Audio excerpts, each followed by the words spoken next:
Good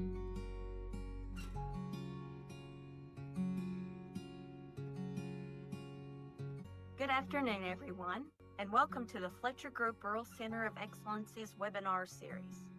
Our presenter today is Cecily McMillan, Program Director with Sunrise Children's Services. Cecily is a dedicated Program Director within a residential treatment facility with over 11 years of experience in residential care and youth serving systems.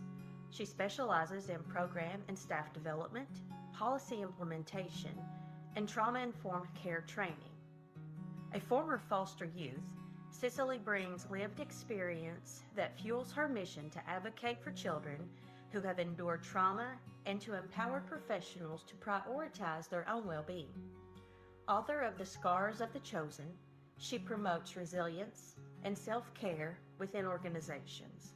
Outside of her professional work, Cecily is a mother of two who enjoys program development, coaching, and gardening, reflecting her commitment to growth and healing. Cecily, the floor is yours.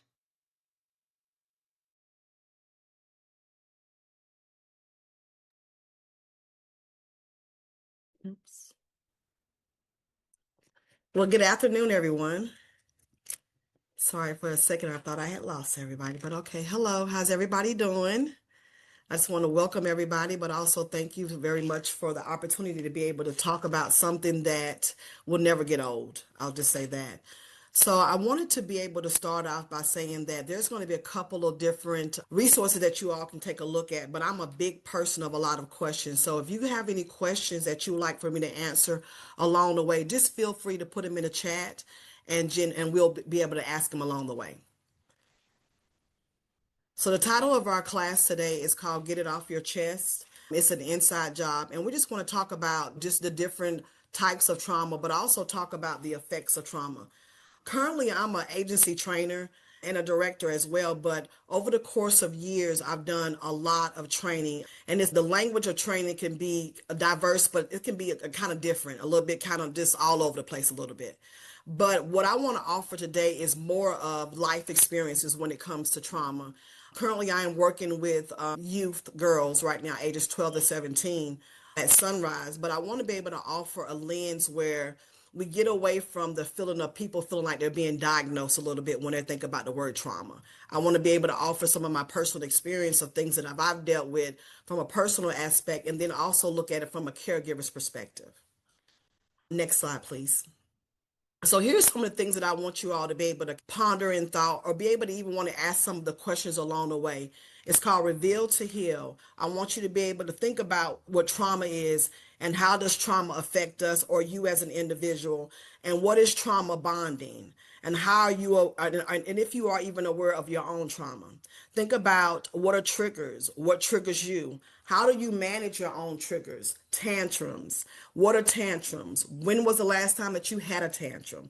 So ponder and thought a little bit of these questions, and if you have some that you want to actually ask, feel free to do so. So next slide, please. So when I created the training, Get It Off Your Chest, I actually created this training probably about back in like 2018. And when I did it from a social media perspective. I had gotten an audience over social media over a course of 5 years at that point. And we began to talk about wholeness and healing. And I remember writing this particular training, and I launched it in a private setting. And I realized that I was kind of onto something when it came to what meant for people to be whole, what it meant for other people to become whole. And I realized how big trauma really is. And so for most people, they were thinking about trauma in the sense of just the things that they feel on a day-to-day basis, but not really understanding the root of trauma. And this is where I started to take a different look at trauma from a childhood perspective, because most of trauma that I see in the kids that we serve is coming from their childhood. And as a trainer, the language of trauma had to change because a lot of people hide behind their trauma. So one of the things I've learned about trauma is verbiage. From instead of asking a person what was wrong with them, we've learned to ask the question, what happened? Because when you start asking people what happened, you open the door for them to be able to be comfortable enough to begin to share, and not from a shame-based perspective. Next slide, please. So while we're thinking, as you're thinking about your trauma, think about what happened and not what's wrong with you, but reframe it to think about what actually happened in your life. What has happened to you that has caused you to be where you really are? Because as a person that cares for clients on a day-to-day basis, if I'm not caring for myself, if I don't know my own traumas, if I don't know my own triggers, if I don't understand what has happened to me, then it's going to be difficult for me to understand what has happened to the clients that we serve. And so in this part of the training, it's more of a reflective part of this training for you all as caregivers or people who are taking care of other people. It's more about you reflecting on where you are with your own trauma and how you manage your own trauma. And when you do that, it'll help you be able to clear your lens or broaden your lens on different approaches that you can take when it comes to taking care of other clients. So one of the things I want to really talk about as mentioned before, when they did the introduction for me, they mentioned the book that I had wrote, The Scars of the Chosen. This book that I wrote this book probably about 13 years ago. And when I was writing this book, it wasn't even supposed to be a book. It was just a point of my life where I had gotten to the point where I really knew that there was something going on with me and I had exhausted pretending. I had got tired of pretending to show up to perform in the best way I knew how to perform, trying my very best to be there for other people, but I didn't know how to be there for myself. I didn't know how to ask for help. And so I formed a lot of habits of just covering my trauma up very well, very cosmetic, being a workaholic, finding different ways to just cover up and hide behind all the things that actually happened to me. And so when I got into my breaking point, it became I got a pen and a piece of paper and I started really writing about things that were happening to me, and it just turned into a story. I realized that I had a lot to tell, a lot to talk about when it comes to my own personal trauma. And one of the things I really want to talk about was, for me, it was habits. The habits that we take on when we're hiding our trauma. What kind of habits do you have? And what kind of habits do you have that are formed into a shame? When I think about habits, I'm talking about any kind of habit. It's not just about the addictions that people have. When we think about addictions, we might think about drugs, alcohol. We may even think about just overeating, just overdoing other things. But I'm talking about these other habits that we form in a way to soothe and calm ourselves when we're having these trigger moments. So some of the things I was talking about was heartaches, these emotional overloads that people experience on a day-to-day basis. And they're trying to figure out ways to process that, but sometimes in doing so, they're made to feel guilty about processing their own feelings. Think about when I use the word head attacks, I'm really talking about these intrusive memories. And when I was much younger and I was thinking about intrusive memories, I was thinking more about movies in your head, the horror movies in my mind where I couldn't turn them off. And here's where I want to take a point where I want someone to kind of help me frame this next slide that I'm going to come up to. I want you to be able to, anybody to ask a question about when was the last time that you had an intrusive thought or memory?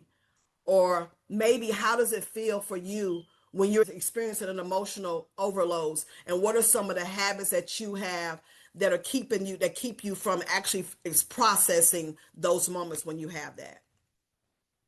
So if anybody has an opportunity to put it in the chat, go ahead and put that in the chat for me.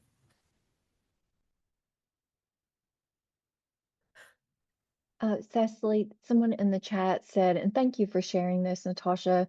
She's this morning, sheesh, almost every day while brushing my teeth. Yes, yes. So I like when you said almost every day, because one thing about an intrusive thought, when I called them for me, when I was writing my book, when I was writing my story before I actually wrote the book, even while I was writing this, I was having to remember. And one thing about intrusive thoughts, doing your day-to-day stuff, brushing your teeth, combing your hair, getting your coffee, driving in your car, sitting around people in a crowd of people, it's these intrusive thoughts that attack your mental, that attacks your moods and things of that nature like that, keeping you from really showing up and almost making you shrink back. That's me. That's how I used to do. I would shrink whenever these intrusive thoughts come because it felt like everybody around them could see it. Does that make sense? Yes, and we have a couple other good examples. Another person mentioned that she tends to isolate, she picks, and that as a child she would rock, and she still does this sometimes. And then someone else said, I had a trauma. Oh, sorry, they're coming in fast. I had a trauma trigger just last week due to a traumatic event at work that happened. And sometimes I like this one. I have to sing to myself when people are talking. I like that. She said I could do this all day. Yes, I love that. And I want you guys to keep it coming. I love this is because a lot of times we don't have enough of these conversations. We may have them somewhat in a private setting, but we don't have enough of these conversations in bigger settings like this and being more transparent.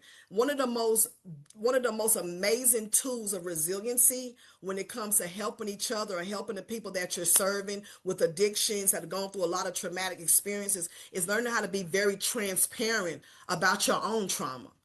This is how I get the clients that I work with, even the adults that I work with, to open up and stop fearing having to face and process what they actually experience. Because these things come on an everyday basis, and the more you hide behind them, the more you allow yourself to be under attack. And then, of course, when you have these, what I call head attacks, intrusive thoughts, when you continue to have those things, at some point, you want to just escape. So I see where someone was saying isolation. There were things that I've experienced even for myself, whether it was down to thumb sucking, whether it was twirling in my hair or pacing or, just different things that I was trying to find to kind of soothe and kind of calm and regulate myself. But what I am saying is that even in these habits that I had formed, or the habits that I know that other people have formed along the way, one of the things that I was lacking was that I was lacking the ability to be able to process these heartaches, these emotional overloads. I was soothing these things with my habits, but what I wasn't doing, I was not really addressing them. And this is the thing about trauma. To be able to get to a place of resiliency, you have to be okay with feeling things that hurt you. You have to feel that pain, actually feel it all the way through and begin to process it. Because what I've come to understand is that when it comes to coping skills, when it comes to different things that we're using to kind of soothe or regulate ourselves or whatever, a lot of times people use their coping skills to cope with the fruit of trauma instead of using their coping skills to help them deal with the root of trauma. Does that make sense? So how many of you all think that you know people that are using their coping skills to deal with the fruit, or are they using their coping skills to help them deal with the root? Because that makes a significant amount of difference when it comes to resiliency and when it comes to people overcoming their trauma or facing their trauma altogether. Next slide, please. Here's another thing that I really have to work really hard about when it comes to dealing with, again, I want you all to remember, again, this first part of what I'm talking about when it comes to trauma is very reflective. It's really about us reflecting on our trauma, because studies does show, and I did have Miss Erica put into the chat, that there's an ACEs test that you can be able to take to determine how much trauma you actually have. There's an ACEs score that everyone probably has.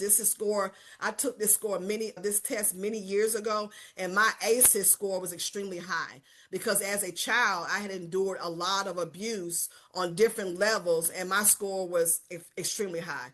I was placed in foster care by the time I was at the age of 6, and I didn't really get out of foster care till I was almost aging out of the program. Out of foster care, I aged out, but my score was extremely high. And so studies were saying that there will be different things that will be difficult for me to overcome due to those high scores in my ACEs. But one of the other things that's inside of the chat as a resource for you to look up is a resiliency test. I also found out by taking that resiliency test that I was quite resilient. And one of the things that helped me become more resilient was exposure. I had, as a child, had been exposed to a lot of abuse, a lot of just mistreatment, but also as a part of my resiliency, I had to be able to expose myself to things that will create resiliency in me. I had to be able to expose myself to things that I would have shied away from because the fear of people knowing what my trauma was and the fear of not being accepted. So exposure is extremely important to either be able to being re-traumatized or being resilient.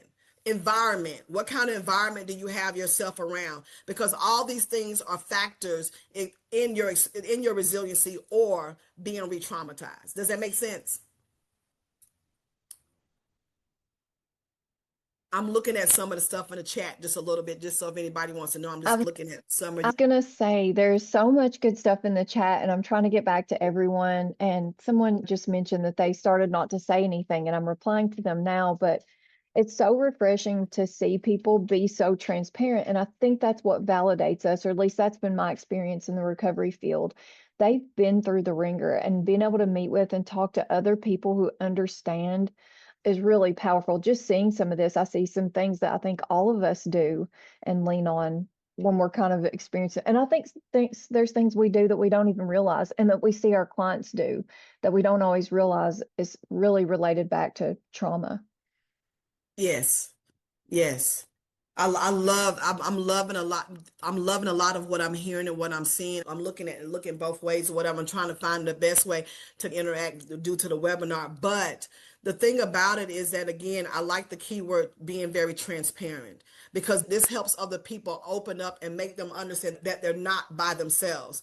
Oftentimes, when I work with people in different fields, whether it be in the child care field or whether it's coaching other people, a lot of times people tend to shrink and shut down and get closed off because they're intimidated by positions, titles, and things of that nature. So I oftentimes do my very best to strip away these titles and positions and get real transparent before other people to let them know that not only I can train about trauma, but I experience my own trauma, and I have to be able to manage on a day-to-day basis things that trigger me. I have to be responsible for my mental health on a regular basis because I have been exposed to so much trauma as a child.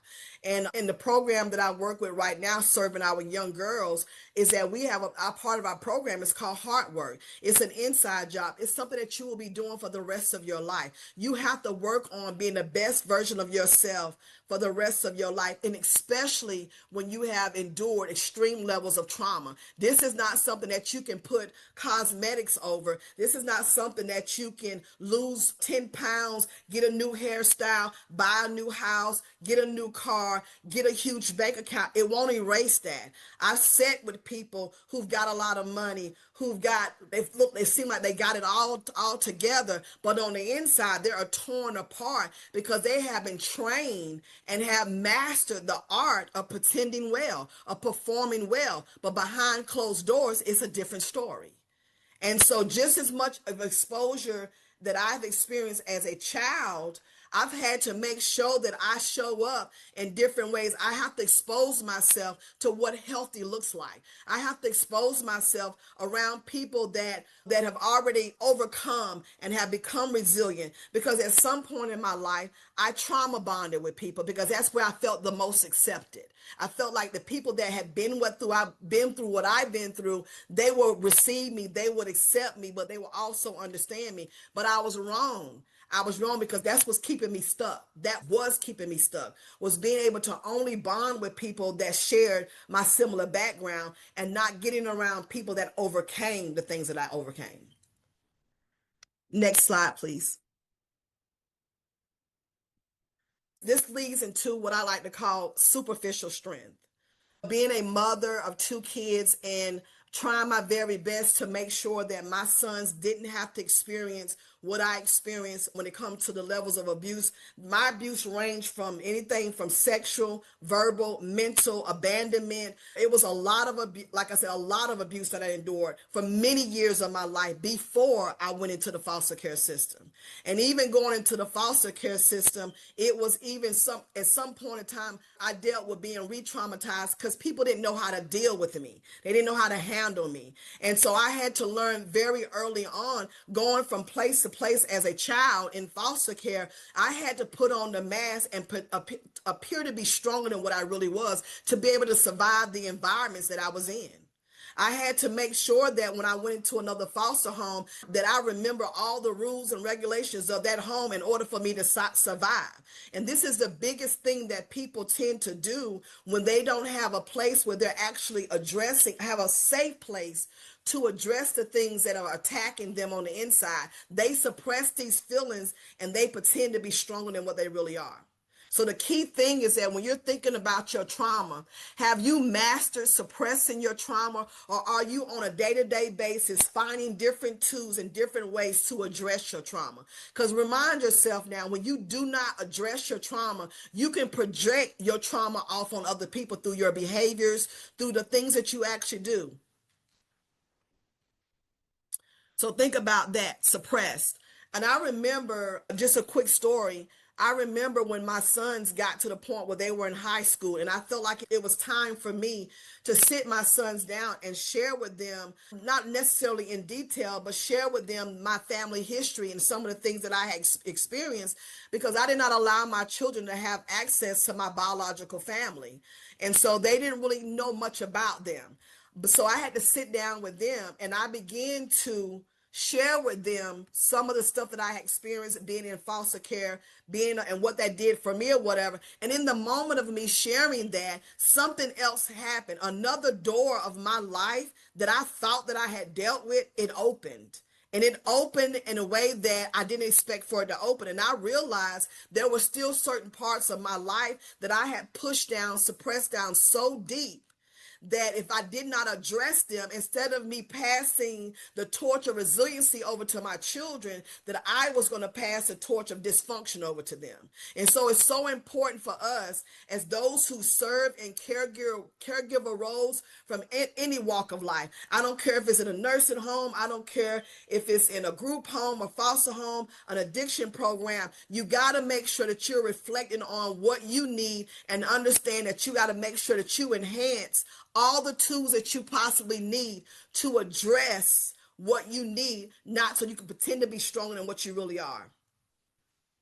I'm going to just take a few seconds before I go over to my next slide, just to see if anybody has any questions or comments. Miss Erica, before we go over to our slide and go into the second half of what I would like to talk about.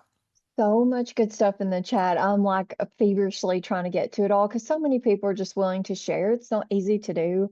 Tracy said, if I'm not transparent and I don't ask questions to learn and figure out what I'm going through and understand, I will never heal, nor will I stay clean and sober. And then another one that I really loved, I'm going to steal this. Let me find it. Anthony said, if you don't deal with your trauma will deal with you. And Oh, I was like, yes. ain't that the truth? Oh, yes. I And love that he said that. I love that, Anthony. mhm. And another one, Tracy also said, I'm tired of the massive acting like I've mastered it and glad to be working into the freedom of that bondage of choking down the feelings. Yes, Tracy. Yes. This is really good because that right there allows us to be, because here's the thing that I've learned in working in the world of trauma and dealing with trauma and looking at different tools that we need to use for trauma. It's some of the things that I realize is that a lot of times staff that I work with, clients that I work with, we get this language of trauma and it becomes so big with the different forms of languages that we use when we're talking about trauma. But the thing about it is most people feel like when you are stepping to them and talk to them about their trauma, they feel almost like you're diagnosing them instead of helping them. And that doesn't feel good when people feel like you're diagnosing their situation, because if we want to be honest, everybody that I've come across, no matter what walk of life they come from, on some level, we've all had to deal with trauma. All of us have to deal with trauma on some level. And so to be transparent, to be vulnerable is a superpower to me because it allows other people to step into being able to start working on their trauma and doing it in a way where it doesn't feel like it's cosmetics, but it's more transformational. Next slide, please. Trauma traps. I'm looking at, I think this question is for me, Alicia. At what point did you decide to start this up? Was that a question for me?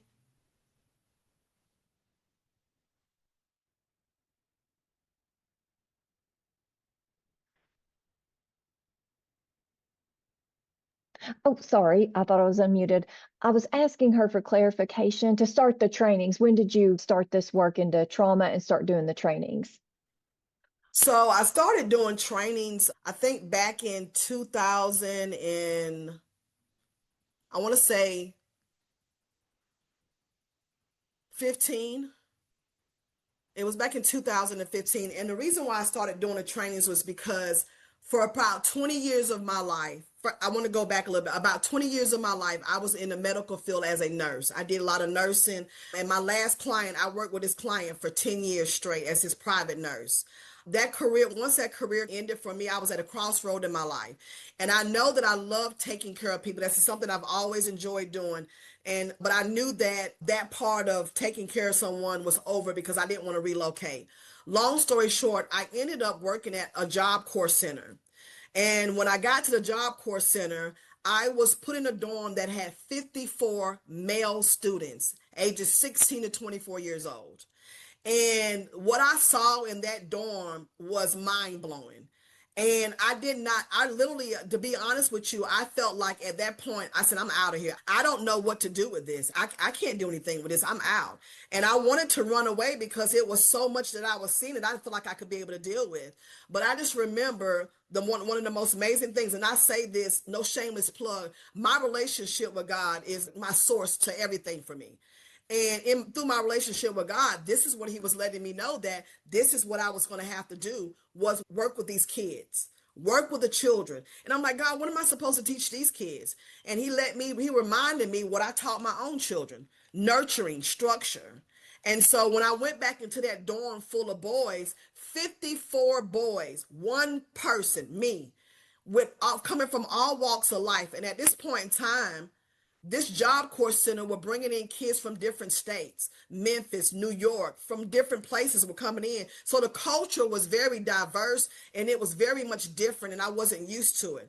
But what I did found out is that the reason why the behaviors were so large and so big for the kids that we were serving at this particular location or program is they lost hope. They feel like no one cared anything about them. No one cared. Nobody believed in them. Everybody just felt like they were doomed for nothing. And being at Job Corps was just something to get the people that to get away from their neighborhoods, or possibly the judge said this was your last resort, possibly just trying to figure out their one last step to do something for themselves. And what I come to find out is that I worked alongside of those boys for 1 year, and I taught them things like how to wash their clothes, sit down and had long conversations with them about life and relationships and finances and things of that nature. But I started to watch their morale go up. I started to watch the hope go up. I started to watch how they started to interact with each other. And eventually I ended up moving out of the dorms and becoming the CSIO, which is Center Standards Officer, over the entire program that had over 278 kids that I was supposed to be responsible for dealing with their behaviors. And so what I found out is that we had it all wrong. Everybody was so busy dealing with the kids' behaviors that they didn't understand there was a reason why they were behaving that way. And so I just started getting to work trying to create or develop very natural programs within this program to engage the kids and find out what their needs really were, because they had not formed or had a mature enough voice to be able to ask for what they really wanted. And so this is where trainings and program development started for me, was back in 2015 is when it first started. And I began to use that to prove points in rooms that people didn't normally would want me to be in, or I wasn't familiar with being in or whatever. But I was the person that was in the trenches. I was the one that was working alongside of the kids that had the issues, and I could better advocate for them because I worked alongside of them. So that's when I realized that those trainings were going to become more relevant. And I hope that answered your question. I'm sorry for the long story part of that, but I need to take it there. And the slide that I want us to look at right now is called trauma traps. And this was very important because as much as I started learning about trauma, the more I learned about trauma, the more I could not only use it to address the different clients that I was working with or the staff that I was working with. I realized that a lot of the trainings that I learned in the beginning, they were just for me.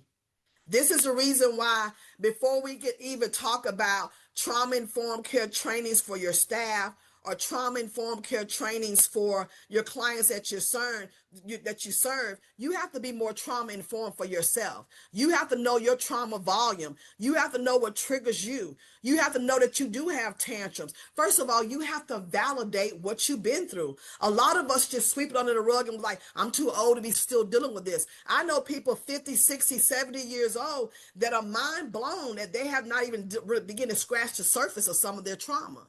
We're And so you're seeing never that in too the chat. old. Sorry, Trey. I had to point that out. Somebody in the chat was like, I've never just, and I'm paraphrasing here, but they'd never thought about tantrums. And that's been eye-opening for them. And it was for me too. I've never heard anybody mention that related to trauma, Mm-hmm. and can just replay and see so many scenarios in my mind with clients and different things.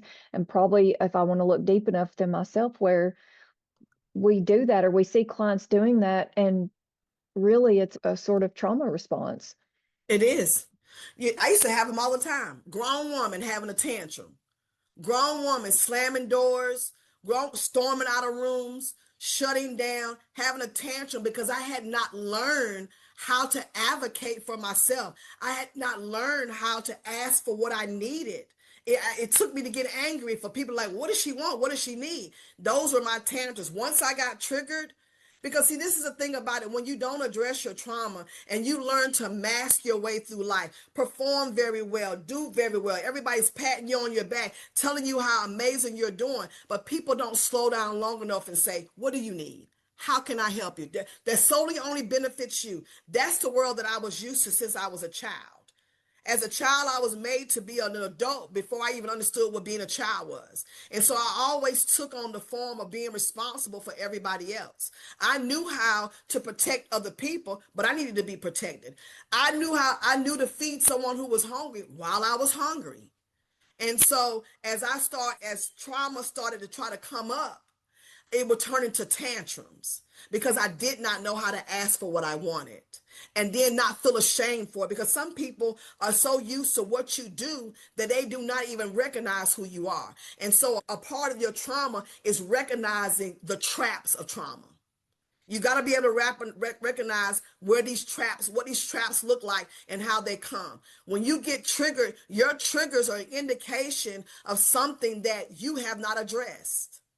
And you have to, every time I get triggered, back when I was started really dealing with my trauma, when I started getting triggered with certain things, I would hear people say, well, that happened so long ago, you should be over that. So I would just try to like dismiss the trigger. Like, well, let me go do something else. So what is the something else we go do? Is it go get you something to drink? Is it go get you something to eat? Is it go get you some drugs? Is it to go get something else to cover up that? Or do you just simply validate your triggers? There's a reason why I will walk past certain stuff and the smell would trigger me. It was a reason why someone standing behind me would trigger me, but it was so hard for me, believe it or not, to sit there and allow myself to process that, because for years of my life, people said I should be over that. And that's a trigger for it in itself. And so then I would just have tantrums. Every time things didn't go the way that I want them to go, I would just bloop out. I would get upset. I will have those moments. And if I'm not careful to this day, I can continue to do that, but I have to manage my triggers and tell myself that you have every right to feel the way that you are, but you don't have a right to continue to be that way. And so what leads me into another thing called teachers versus groomers. This is something that I work with the clients this is something I talk to with the clients that I serve right now, even staff. Either you're going to be amongst people that will teach you how to overcome, or you're going to be around groomers that are going to allow you to remain to be where you are, because that's where they can benefit the most from you. I mean, we think about that with sex trafficking. We think about that with poor relationships. We think about all that. When you don't know your self-worth, you will run into groomers that will massage your egos, massage your low self-esteem. They'll do all that at the same time while they're gaining from you. And then when you finally do wake up, you feel robbed.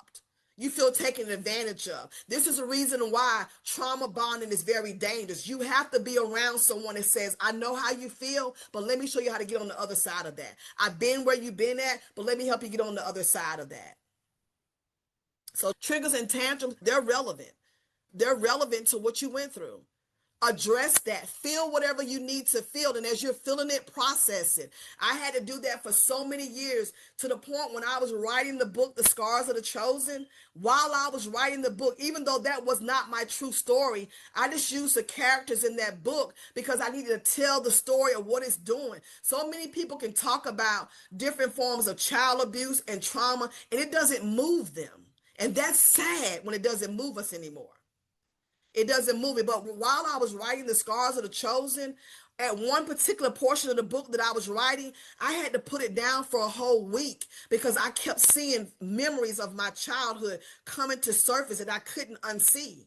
And it got me to the point where I started processing what I had experienced. And I realized how badly had been treated. So I began to validate my feelings. I began to validate what I experienced and let myself know that it wasn't my fault. Then it wasn't okay that I went through the things that I went through and was treated the way that I was treated.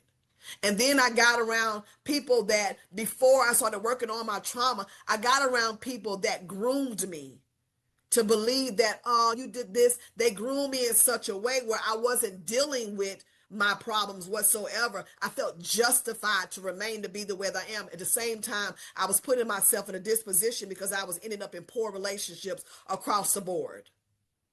Until I started getting around people that were teaching me to go deeper, teaching me not to keep continuing to cope with the fruit of my trauma, but take my coping skills, giving me resilient coping skills to get to the root of my problems, of my trauma. And as I'm doing that process, now I know that sometimes when I think about some of the stuff, because I'm an empath to the most part, I think about some of the stuff that our kids go through that I serve alongside with. And sometimes I have to get up and I have to go take a walk and get a fresh breath of air and be reminded that I got so much work to do when it comes to helping other people. But at the same time, I got to make sure I'm helping myself. Because if I can't help them, if I'm not helping myself, because if not, this topic will go to sleep again and we'll put something else cosmetic back over it just because we don't want to keep dealing with all of the root process of getting it all up.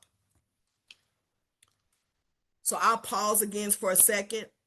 If anybody has a question or anything, Ms. Erica, that you want to share before we go to this last part of it. You may have answered this because Shane asked it a little while back, but he kind of asked the main difference between triggers and tantrums. The main difference? Mm-hmm.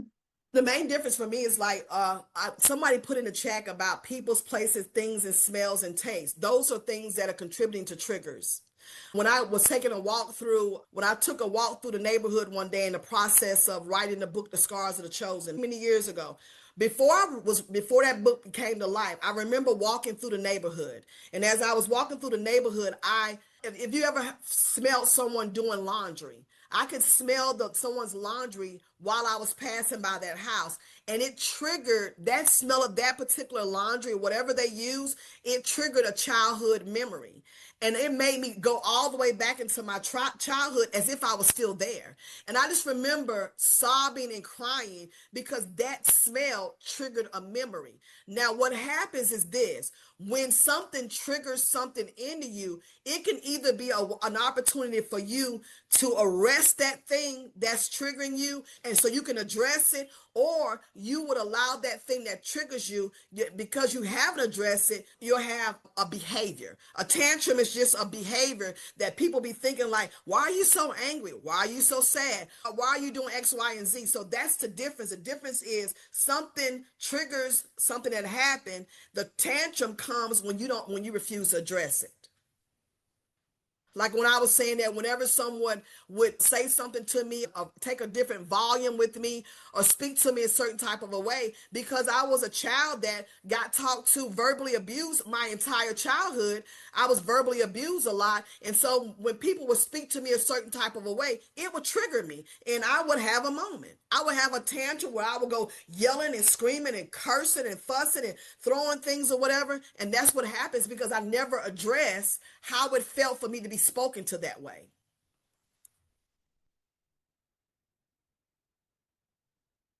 Does anybody have one more other question? I can answer. I don't think I see. I like what Miss Christina says. I hate when people ask me what's wrong with me. Yes, that's the reason why in trauma we always use the word when I'm working with anybody. I'm like, what happened? Like I've learned to make sure that I say what happened because as soon as someone says to me, what's wrong with you or what's wrong with you now, you come to the conclusion that I'm the problem, and now I don't have nothing else to say. So true. And a lot of people are just like, this is fantastic, which I already knew. And something that I truly appreciate, just the, for example, the teachers versus groomers, because for me, there's no recovery without accountability and being able to move past something. We can't live in it, it- we should validate it. But I loved that you all from the beginning were like, you want somebody who's going to help you move past this, move through it, address it, deal with it so you can live a healthy, functioning life. Doesn't mean things aren't going to come up. But I Mm-hmm. think, and I've told you this many times, Cecily, I think a lot of the clients we serve in the substance use field are kids who have gone through what the kids you're helping today. They're just adults now, but they've never gotten the help that they needed. So I don't know if you have thoughts about that or suggestions for, because we see clients act out all the time. They're still I very angry and upset. And how do you manage that when you have a kid that comes in that way? Well, and I want to go back to saying that again, the kids that we are serving right now, because I am very mindful about my trauma and the layers of trauma and the layers of healing, because healing does have layers. It has layers. The more mature I get, the more I literally I'm intentional about my mental health because I'm like, I need to go a little bit more deeper. But what I want to say to that is this, is that the adults that are still struggling with the addictions, a lot of times it's because someone gave up along the way and made them feel guilty about not getting over things quick enough, fast enough. And so now they hide behind it and say, okay, I should be over it by now. No one can determine, no one can give you a time frame on when you can get over anything, especially when they don't have the necessary tools. And that's the thing about it. When you're dealing with teachers versus groomers are going to give you something to make you feel good, that instant gratification. But a teacher is going to give you a tool that's going to help you, one, examine that tool and then teach you how to be able to use that tool. But the one thing about a teacher is that they're going to be able to give you certain things that you're not going to be able to buy in the store. It's called patience. It's called grace. It's called just long suffering. It's called the slow burning process of helping people get there. And then one day they finally get there and now they can pass that on to someone else. We've got to learn how to slow down long enough to take time. When you are a true teacher, you have to, first of all, as a teacher, you have to be a forever student. You're never going to stop learning as a teacher. And if you do stop learning as a teacher, then you're not going to be a good teacher because all teachers know that in order for them to be able to teach, they have to have different teaching styles.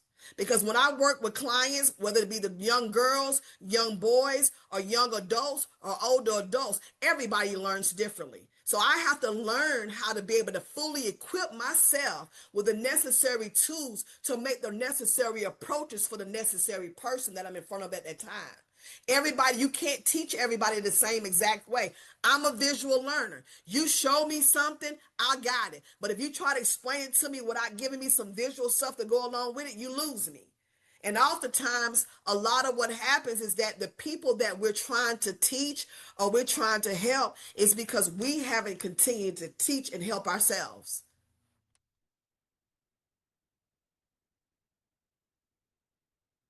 So this other part that we're about to go into right now, the second part of what I want to talk, and this is mainly for all of us who are actually doing caregivers to anybody in addiction programs, anybody that's in a residential treatment facility for kids, anybody that is, even if you're helping someone in your home, This second part is really for those of us who are not only dealing with our own trauma, but we're also working with people that are dealing with a lot of their traumas. Because at the end of the day, a person who has an addiction is that addiction is their band-aid over their wounds. That's a band-aid. I know how that feels to put a band-aid over your wound. I know how that feels until the wound starts oozing out and becoming infected. So next slide, please. And this is called caregivers. I don't care what I've done in my life. I guess God has allowed me and equipped me to be a forever caregiver. I'm going to be caring for people for the rest of my life, and I'm not going to complain about that at all because I love taking care of people. I love seeing people being transformed. I love seeing people become the best version of themselves. But the reality of being a caregiver is that you got to take care of yourself first. You got to take care of yourself first because here's the thing about being a caregiver. It feels different. You got to know different ways of how to care. And when we go into these different slides, it's going to challenge you and test you to see if you are taking care of yourself in all areas of your life. In all areas of your life, are you taking care of yourself? And I promise you, it'll make sense in a little bit, the reason why I'm going to ask you all that question. So ask, if some of you will, ask the question, are you taking care of yourself in every area of your life or just certain areas of your life? So caregivers, this is welcome to the why behind what you do. Next slide, please. Connections.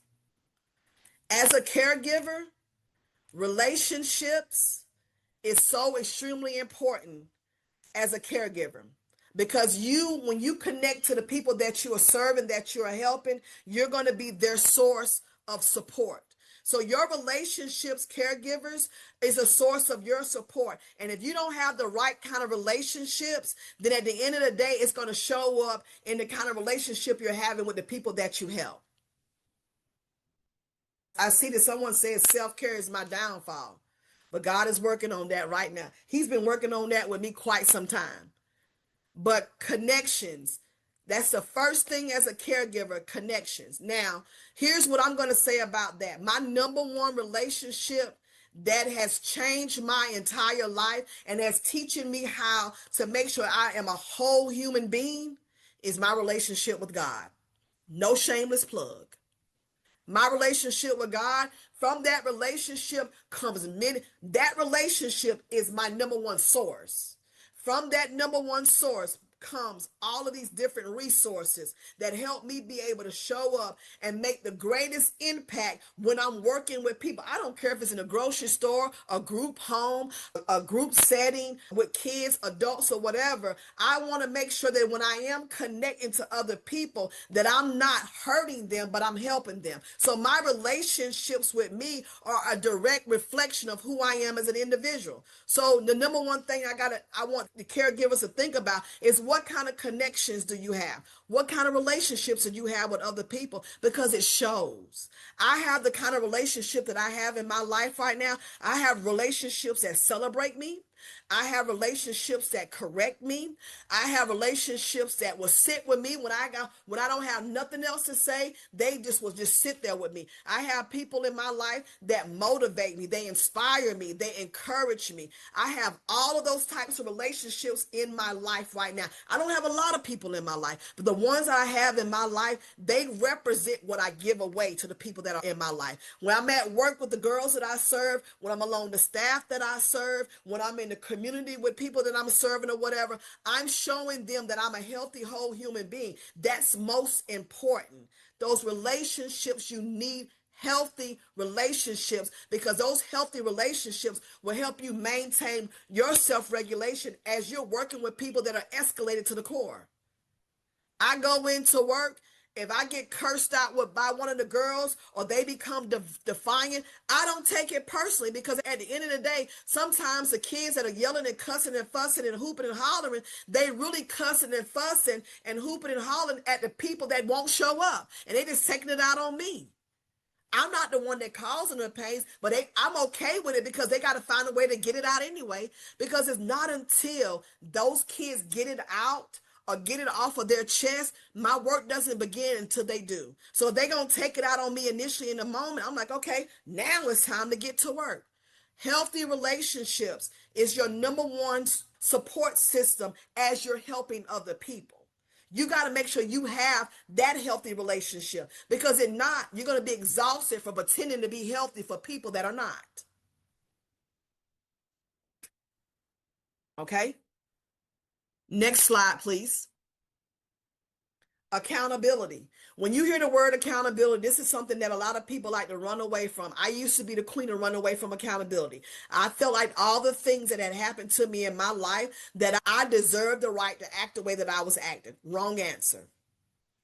Accountability for me to help me become more resilient and make the greatest impact when I'm working alongside of other people is see, one of the things about it is that it made me extremely upset when I realized how much damage I was doing because I refused to do the work.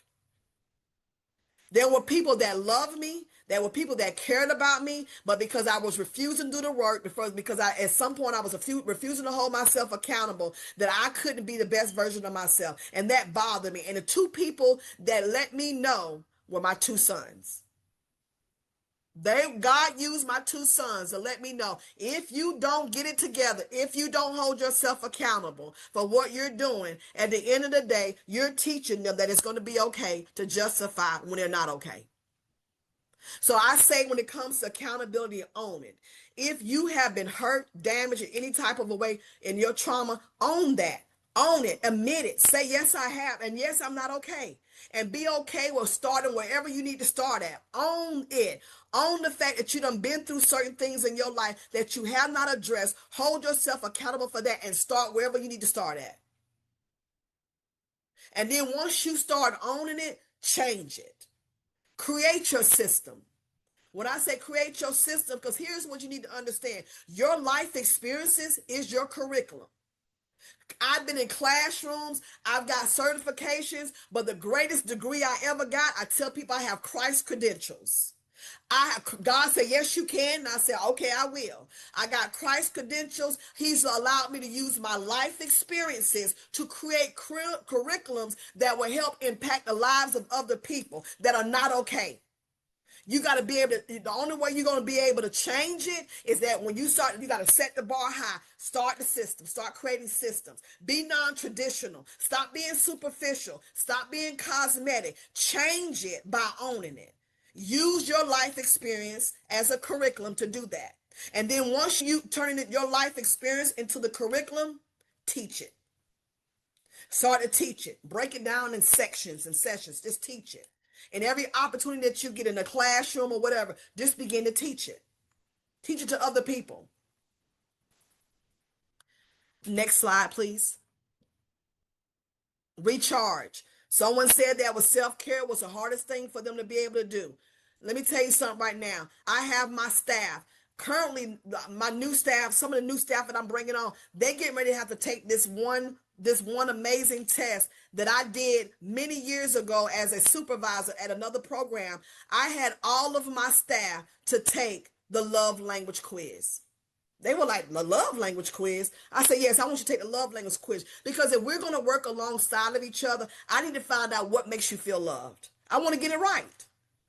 So, a lot of times people don't even know how to take care of themselves because people don't set the bar for them to be able to do it. When we work in facilities, when we're in our homes, as long as we're giving people what they want, they're happy with us. But what happens when you take the time out just to give it to yourself and nobody else benefits from that? Self-care helps you recharge. Self-care helps your self-awareness go through the roof. You got to be able to, my self-care starts to change the more I invest into it. I have self-care Saturdays, and I'm not going to change them. It's a day that I don't plan anything, don't do anything at all. It's all about me on that day. Self-care is how you recharge. There ain't nothing in the world wrong with having a charger and plug it into the wall and realize you don't have any electricity. Another way you can recharge is setting boundaries. A lot of us think that we have boundaries, but what we really have is barriers. because you have not learned how to meet your own needs. Therefore, you don't know how to teach people how to respect them. So instead of you creating boundaries, you put up a wall and barriers because you feel like nobody's not going to care nothing about me. Well, have you asked? You have to ask them. You got to be able to require those things from different people. That's how you recharge.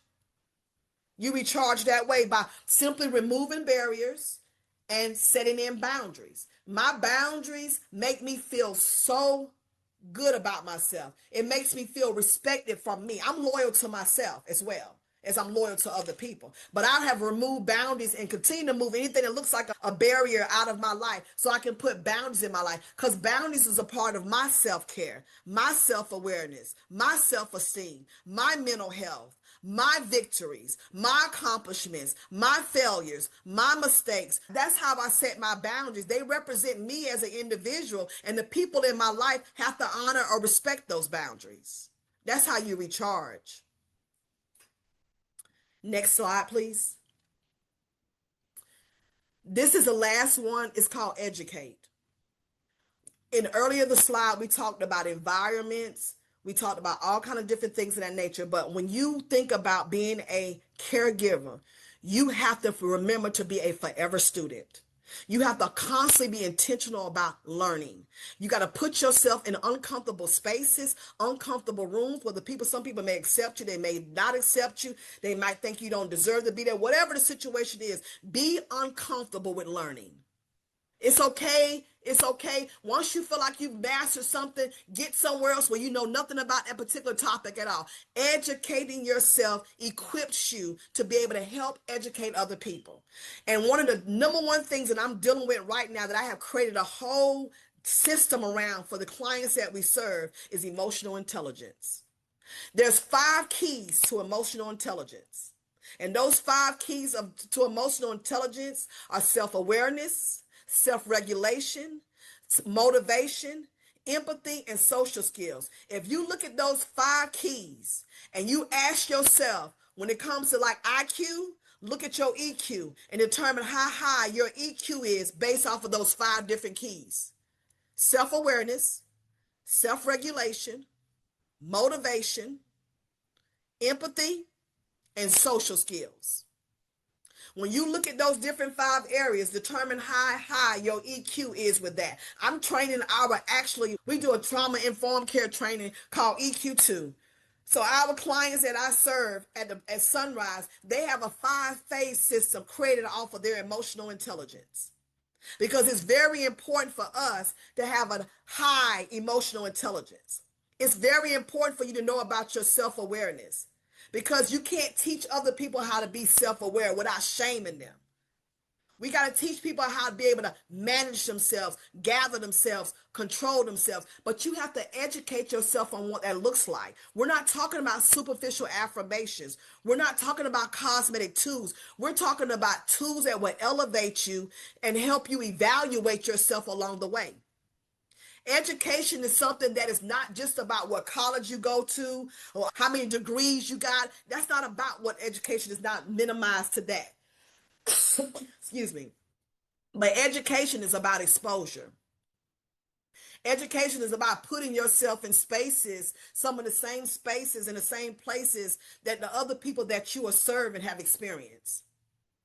I would say whenever I was working with the kids before, I didn't like being in the office because I didn't like being in the office. The office part was just for me to do my administrative duties. I'm best served in the trenches alongside of the people that I'm helping take care of. I got to stay connected to them in order for me to be able to help them.